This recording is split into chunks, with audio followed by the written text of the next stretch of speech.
Hey, well, what's up, guys? Welcome back to the Collision Live. Daniel here, once again, joined at the table by Mr. Sam Camp. Good to be with you, Daniel. Uh, Good to be with you guys. Welcome yeah, back. it was a pretty busy week. Halloween. Halloween.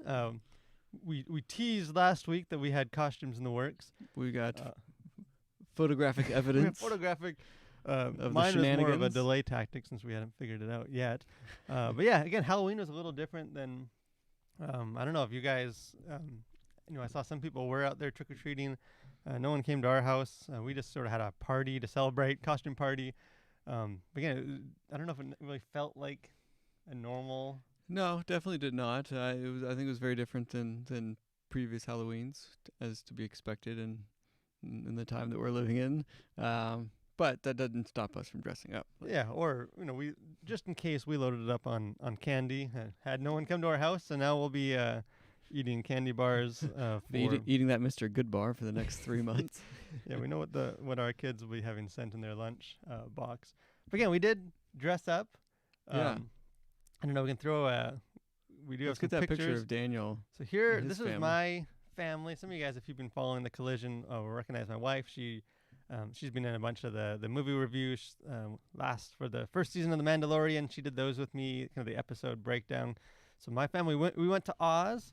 I'm I like to say I was the cowardly lion, but I was playing the post Oz version of that, the more courageous King of the Forest version of that lion. Yeah, Uh, I'm sure. Yeah, again, my kids were quite cute, quite excited They were. to dress up, always looking for an opportunity. Sam probably had the most Sam costume I've ever seen.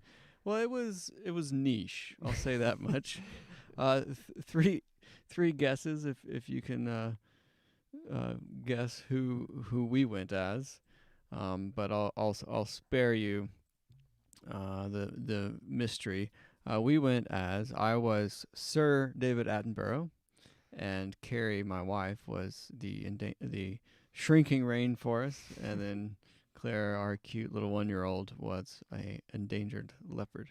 Yeah, So and it if was- you guys have been watching the Collision Live for any of our first 11 episodes, you'll know that whenever we get to the cultural conversations or observation section, Sam's always letting us know about some boring documentary that he's watching about. Well, what I like to think of it as is just sort of broadening the terms of cultural conversations and just letting people know like what they should be Having those thinking about. conversations that no one else is having yet. going. Yeah, Um, going where no one has gone before. We're Uh, just a handful. But again, Halloween it can be a fun time. Again, we posted an article about it on the Collision, kind of having that conversation a bit about why should Christians celebrate? If they do celebrate, is there ways they should celebrate? Is there ways they should not celebrate? Obviously, it's somewhat of a divisive issue within the church. I know I don't know I don't think you grew up trick or treating. No, we didn't grow up trick or treating. But I mean, I guess we trick or treat now with our kids. And so I don't think it's something that is terribly wrong to do. And so and we've talked about this at length before, and we even did a video on it as well on our YouTube channel, so you can check that out under Cultural Conversations. And no, I don't think I think people, they don't have to celebrate it, but I think it can certainly be. It can be a really fun time, and I don't think it people like to go back to sort of the satanic or demonic things that happen on Halloween, and but I think like with many things, it is kind of what you make it, and like it doesn't mean that you have to participate in the occult. Like we certainly didn't do that, but it's fun to dress up as obscure Yeah, I think things and just have a good time with people. And I think even just maybe the broader idea of dress up being that it's kind of a fun escape to take on the character of somebody else, of maybe one of your favorite characters or whatever. It's just kind of a fun escape.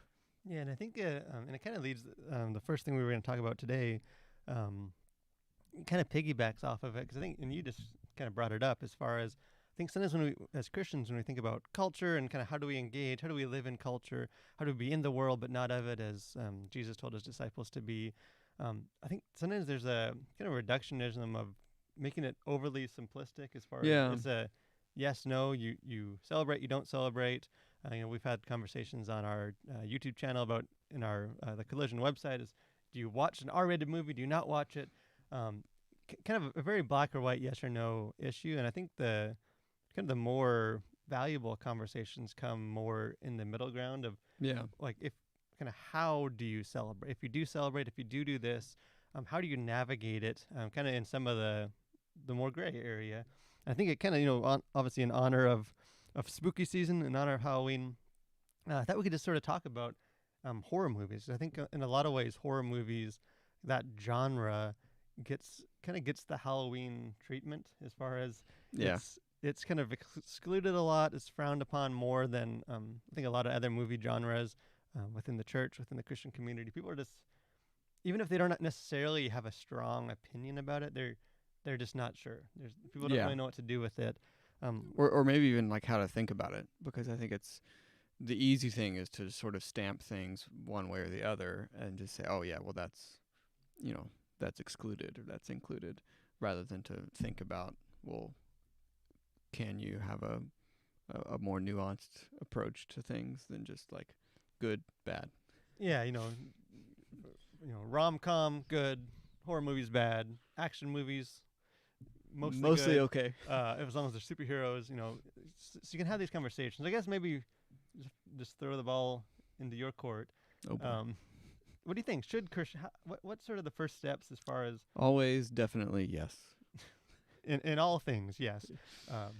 Ask permission later. Whatever. No, well, I think the horror genre is broad, first of all, and so I think probably within that there are certainly movies that you should perhaps abstain from, that probably aren't edifying or beneficial in any way. But then I think within that there are movies that I think would be perfectly fine to watch. And we talked about this a while ago when I think you did a review, 40th anniversary review of Jaws, was it? Which I'm rocking my Jaws hoodie. Yeah, when is he not rocking his Jaws hoodie? But just this idea of fear and just being okay to experience emotions, in movies that aren't necessarily kind of what you normally experience.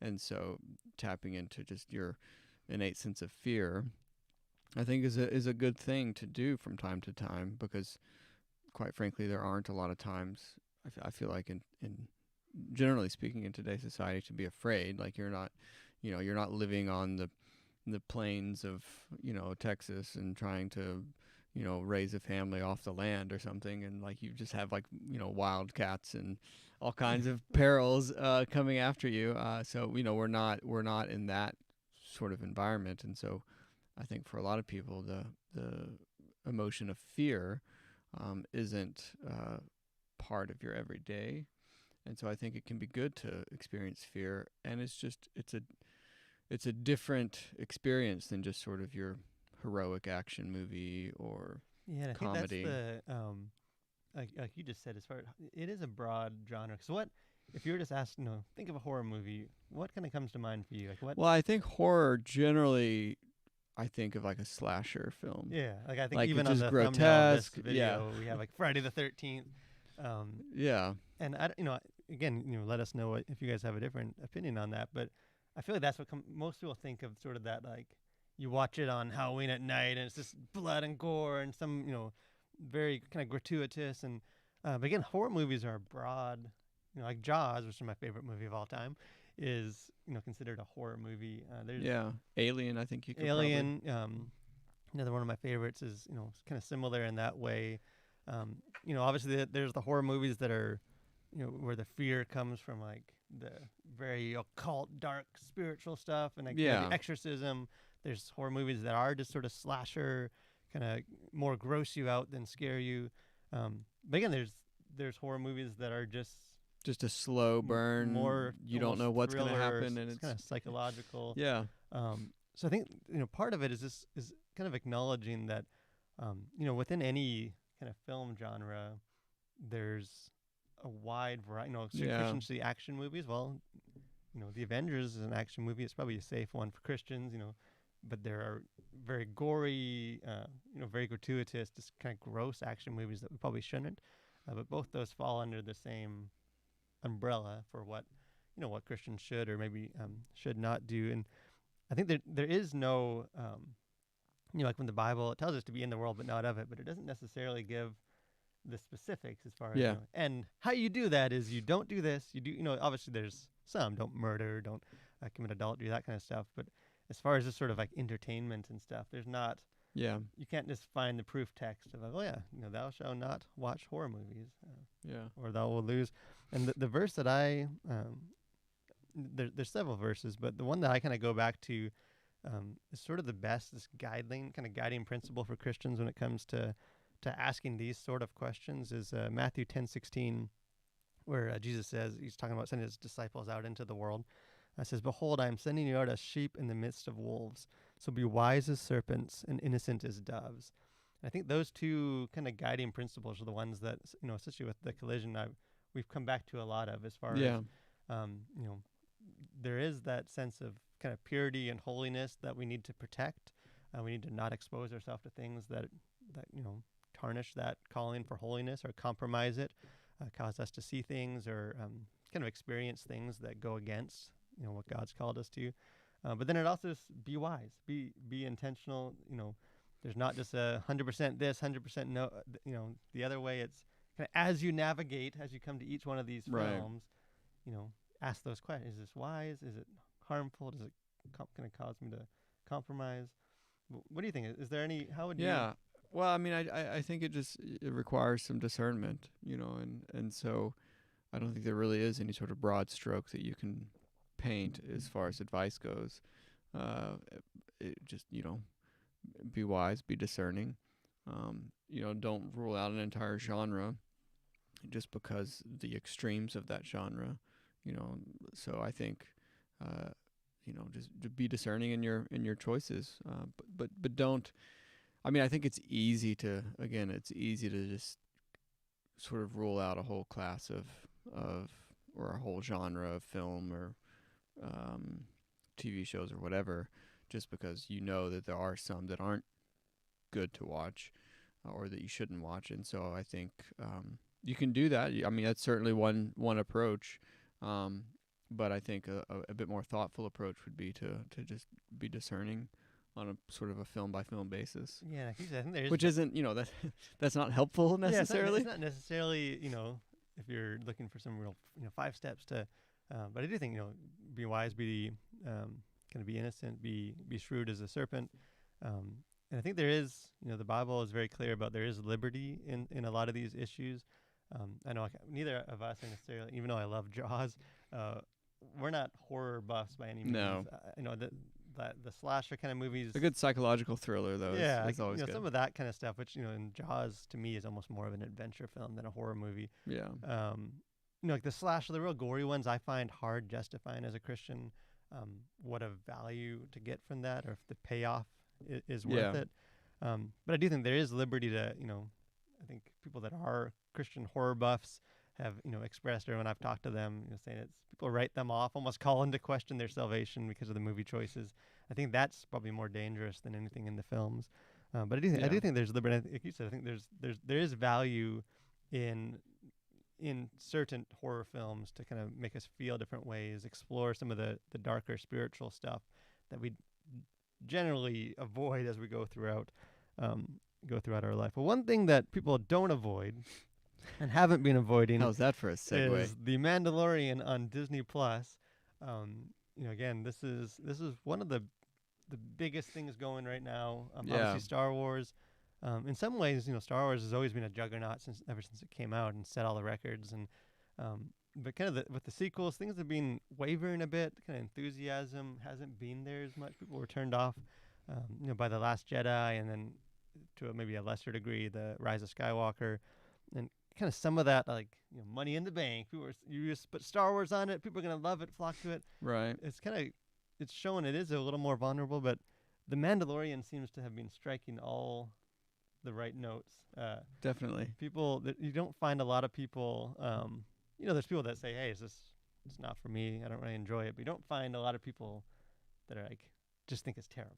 This is more. No. I'm not into that Right. space wizard stuff. So again, the new season just dropped. We're not going to get into spoilers for that. We'll probably do.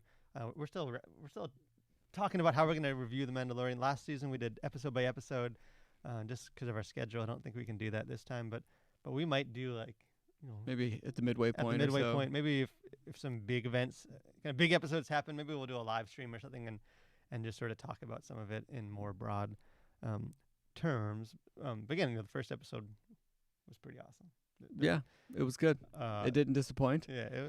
And something I think that you said that people have kind of been wavering on some of the more blockbuster films with some of the Star Wars stuff, but I think the benefit that The Mandalorian has is it's in that universe, but you're not kind of touching sort of the canon of the Jedi and like Skywalker and all that kind of stuff, and so I think there's a bit more freedom with The Mandalorian, and there's fewer toes to step on as you kind of navigate. You're not trying to put a finish on a saga that Lucas started, and so I think that's why perhaps it is maybe done better or been more widely accepted than some of the like The Last Jedi or some of these other films. And even like I think just the TV medium is obviously people talk about this kind of being the golden age of television with streaming, and how in some ways TV and streaming is kind of overtaking the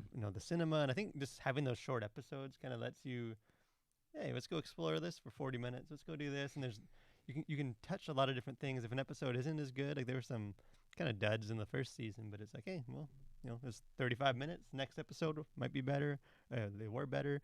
But one of the things that I've seen a lot of discussion with this first episode, and even going back to the last season, is there's no denying that The Mandalorian, although it explores new ground, it is still dipping into that well of good old nostalgia. And you got those classic aliens. There's tons of Easter eggs and references in this first episode, where a Star Wars geek like me is like, hey, that's Anakin's pod racer, that's the speeder bike, and there's all those sort of things that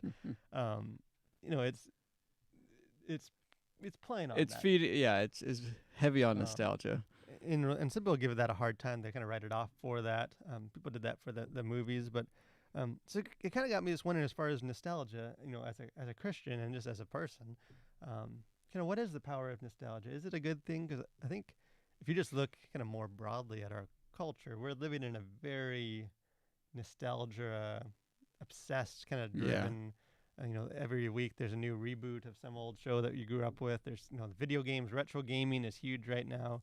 A lot of the things, even like my kids, when you go to the store, like Walmart and stuff, like it's like all the old Ninja Turtles, all the toys and stuff that like we grew up with is now kind of a new generation. It's kind of just going back to the better days of the past. So what do we do with that? Is that because you have people that have a very negative sense for nostalgia. You have people that obviously almost kind of worship this nostalgia. They're just driven by it. And well, I think too much of nostalgia can probably be a bad thing. Just sort of this constant reliving the past and trying to recapture that feeling that you had when you first saw, A New Hope or whatever. And so I think a lot of people are driven by that, and because that was such a great feeling to think about, and I think when you first saw Star Wars, it was amazing, but was it as amazing as recounting the first time that you saw Star? You know what I mean? And so I think there's this sort of glorification of time past, and I think in some ways that can be a bit of a crutch to envision a new future and have new ideas. And it's not to say that people aren't putting out new ideas and doing great things in cinema and movies, but I do think there's a very heavy dependence on nostalgia. I mean, I think I heard that there was a trailer for the new reboot of Saved by the Bell, which why that needed to be rebooted, I don't know, but it's like, why are we like just treading the same ground over and over again as a culture? And so I don't. I think in moderation it can be good. It's fun to kind of go back and relive, you know, great movies of the past or great video games of the past. And I think video games are a little bit different, but I think too much of it isn't good. Yeah, because you can. There's that stereotype of like the grown guy that's just living in his parents' basement and he's trying to still act like he was 12 and playing his video games and playing with his toys and all that. Like it's spoofed all the time with grown-ups and all their toys now are almost more for grown-ups than they are for kids, and Yeah. don't take them out of the box and all that kind of stuff. But again, it's interesting. I think the fact that it is so like nostalgia sells so much right now Yeah. says something about just where we are in our culture right now, kind of a dissatisfaction with the now. Yeah. The fact that we're looking back thinking, hey, something is not right. We don't know the future, but we do know the back when we don't feel that way. But I think even just kind of theologically, it kind of makes sense. 'Cause I think there is sort of this like paradox for Christians that like we're kind of looking back at paradise that we've lost in Eden, but we're also at the same time looking ahead to Jesus coming again. And we kind of are trapped in this where, we want what we've lost and we don't know when we're going to get it back, but we know the Bible's clear that there will be a new heaven or new earth. So we're kind of trapped in this, this middle ground of trying to find that innocence, that some of that kind of that simpler days. And again, I think some of the nostalgia stuff, I think sometimes there's a tendency to think that like all progress is good progress, and don't look back. We've moved beyond that. Need to, now that we're grown ups, we don't need to. And I think it is healthy sometimes to. I think some of the things that we've grown out of are things that we shouldn't have grown out of, like some of the innocence and the wonder. And I think there's a reason why Jesus says, come to me as a child, as the faith of a child. Just some of that, without the baggage of adulthood and some of that stuff that no, I think it's a very powerful emotion for sure. And I think and I wonder if part of that is just because there really were some great moments in pop culture in years past that just it sort of proves their staying power. Now you can argue whether or not you should reboot certain shows, but I think there are some things that are just like, you can keep going back to because they were actually that good. I think Jaws is probably one of those. Timeless. But so there is just that sort of innate sense to be nostalgic and just the comfort that brings. But also sort of more specifically with movies and stuff, there are just some really great movies that they've sort of stood the test of time. Yeah, so I think again, it's one of those things that I think there's power in nostalgia to kind of reawaken some of that like dormant wonder and just innocence, and some of that we've kind of lost as we get older and more cynical. But like you were saying, like with most things, there's moderation for it. I think I think it helps to be reminded of some of that. But if we are called to live in the present, to be active in the world, to represent Christ in what we're doing, I think there's danger in trying to kind of relive the past and not move forward and not kind of be aware of what's going on. Yeah.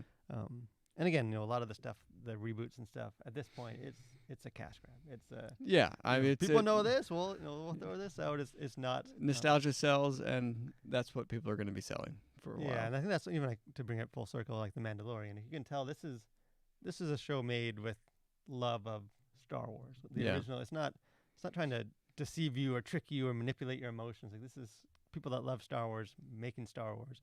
Yeah. It kind of makes this last episode makes me feel like I think I tweeted out, my 13-year-old self would have just lost his mind at this episode. Like, this is like me playing with toys as a kid. So there is that, and then there's also just hey, people like this, people will check it out and spend the money. Again, so I think it's okay. There's both sides. Like both our topics for today. There is middle ground. That's okay. Yeah. Which is an important lesson particularly with this week. But this week at the Collision, we just dropped an article today. Obviously, there's a lot of stuff going on in this country, an election tomorrow. Is that tomorrow? Yeah, that is. You might have heard. You might have been told to vote by 1 or 100,000 people in the last couple of days. But again, the Collision, we're more cultural engagement. We're not trying to get into the how you should vote or all that kind of stuff. But I do in the article. That's one I wrote, and just looking at it's called the separation of art and politics, and just sort of pushing back on this mindset that you hear a lot right now of all art is political, and sort of this expectation that to be an artist is to also be an activist, and that all art has to be used for political purposes. And I kind of just push back on that, and showing like that's more a product of our culture that's just obsessed with politics right now. That is actually damaging to the art world, and also just to our sense of humanity, if we kind of close off all the possibilities that art can explore and kind of force it all to fit into some neat and tidy kind of political box. But the other big news is for the Collision Live. Yeah. We're going to be moving the day. Yeah, we're going to be, we've done it before. We tested the waters with Tuesday. I think from going forward for now, we're going to shift this. If you guys have been joining us live, mark your calendar, whatever you need to do, that we're going to start having the Collision Live stream on Tuesdays. Again, if you guys are watching it after the fact, then it won't really affect you. But just for our schedules and the way news works, and with dropping our articles on Monday, it just makes more sense for us to do that on Tuesday. So follow us over there and join us in that with our new Tuesday edition of version Collision Live 2.0. Yeah. So again, we'll see you next week on Tuesday. But any of this cultural things going on that you noticed in? Well, one big one was the passing of Sean Connery, and just a great cultural icon of our time, and so he will be missed. I think he was 90. Yeah, he was. He lived a full life. Yeah. I tweeted out this morning. I'm not a James Bond guy. I've never been a James Bond guy. I don't even know if I've ever seen a James Bond movie, but my favorite Indiana Jones movie ever made, the third one, Indiana Jones and the Last Crusade. Obviously, Raiders is a flawless movie too, but I just think there's the humor in the Last Crusade, and a lot of that is because of Sean Connery. He kills that role. Again, if you're one of those people that is saying that Temple of Doom is the best Indiana Jones movie, then you are free to be wrong, objectively. Another thing I saw was, again, 2020 has been a rough year. There's been a lot of bad things, but sometimes things deliver. Where God closes the door, he opens a window. And I saw that David Hasselhoff, the Hoff himself, is releasing a metal song. Wow. So I think he's already recorded this. I don't know how this came to be, although color me intrigued. But he joined up with some metal group. I think they've recorded the song already. He wanted to explore his heavier side, and they're doing a Kickstarter campaign to try and film some big music video for this. So again, if you have some spare change and you want to see the Hoff front a metal band, because who wouldn't? Just Google that, and I'm sure we will be. We'll all be blessed. We'll all be blessed. My running playlist will never be the same. Yeah. Any final thoughts for us as we're? I think that does it. Be safe out there. Tomorrow's election day. Yeah. Remember, we're all human. Be respectful. Do your part and all that. But again, next week, Tuesday, same time, noon. We'll be doing Tuesdays again. Hope you guys will join us. Thanks for joining us today. Continue to collide with your world for Christ.